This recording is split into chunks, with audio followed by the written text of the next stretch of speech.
Governor Rajendra അർലേക്കറിനെതിരെ തലസ്ഥാനത്ത് പ്രതിഷേധ കടൽ തീർത്ത ഇടത് യുവജന സംഘടനകൾ. കേരള സർവകലാശാലയിലേക്ക് ഡിവൈഎഫ്ഐയും എഐവൈഎഫും നടത്തിയ മാർച്ചിൽ സംഘർഷമുണ്ടായി. എസ്എഫ്ഐ രാജ്ഭവനിലേക്ക് നടത്തിയ മാർച്ചിനിടെ പോലീസ് ബാരിക്കേഡുകൾ പ്രവർത്തകർ തകർത്തു.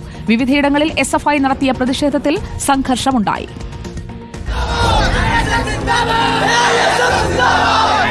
സർവകലാശാലയ്ക്കകത്ത് ASF, പുറത്ത് ഡിവൈഎഫ്ഐ.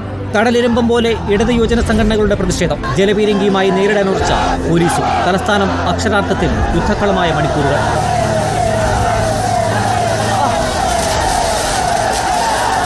പിന്നാലെ രാജ്ഭവനിലേക്ക് SFI മാർച്ച്. ഡിവൈഎസ്പിയുടെ നേതൃത്വത്തിൽ കനത്ത സുരക്ഷയൊരുക്കി പോലീസും.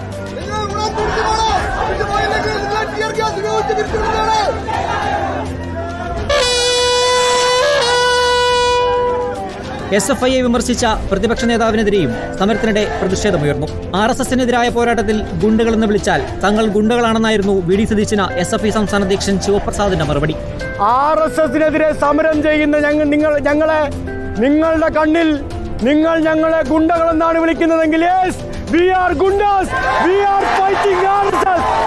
ഉന്നത വിദ്യാഭ്യാസ സ്ഥാപനങ്ങളെ ഗവർണർ കാവ്യവൽക്കരിക്കുന്നുവെന്നാരോപിച്ചാണ് സംസ്ഥാന വ്യാപകമായി SFI പ്രതിഷേധം സംഘടിപ്പിച്ചത്.